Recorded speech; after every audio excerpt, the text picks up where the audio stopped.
Ania na usab ang maayong balita sa Central Visayas. Ang probinsya sa Bohol mihimo og lakang pagpalig-on batok sa mga kalamidad.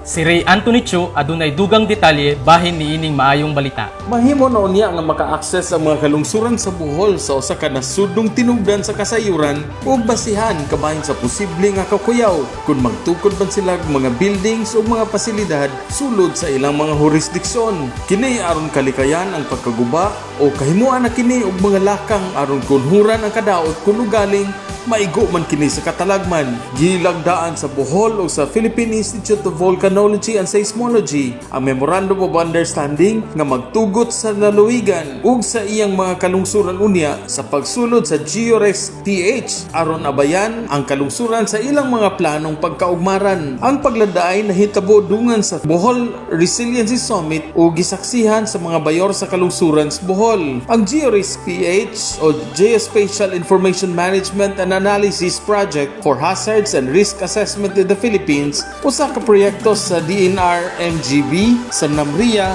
sa Pag-asa ug sa Office of the Civil Defense. Niini namugna ang panaghiusa sa mga importante nga kasayuran aron ilhon ang posibleng nga kakuyaw dala sa katalagman nga mahimong moigo sa usa ka tumbok nga lugar subay sa National Database Systems. This is part of the broader resiliency program supported by the World Bank.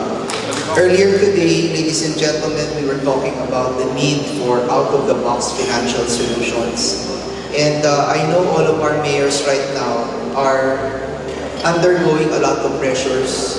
Our mayors have to address the rehabilitation, the rebuilding of the communities. Pinagi sa pag-access sa GeoRes PH, makuha na sa mga lokal nga gamhanan sa Bohol ang kasayuran, kundiin man sa ilang mga dapit ang angayan likayan tukuran alang sa disaster risk reduction ug sa mga inisyatiba kalabot sa nagkausab nga panahon. Enrolling all of our mayors and their DRM technical staff for the capacity building program on the use of the DOST's GeoRisk Philippines platform and smart planning tool for recovery. Gikan sa Philippine Information Agency, kini si Ray Anthony Chu alang sa Maayong Balita, Central Visayas.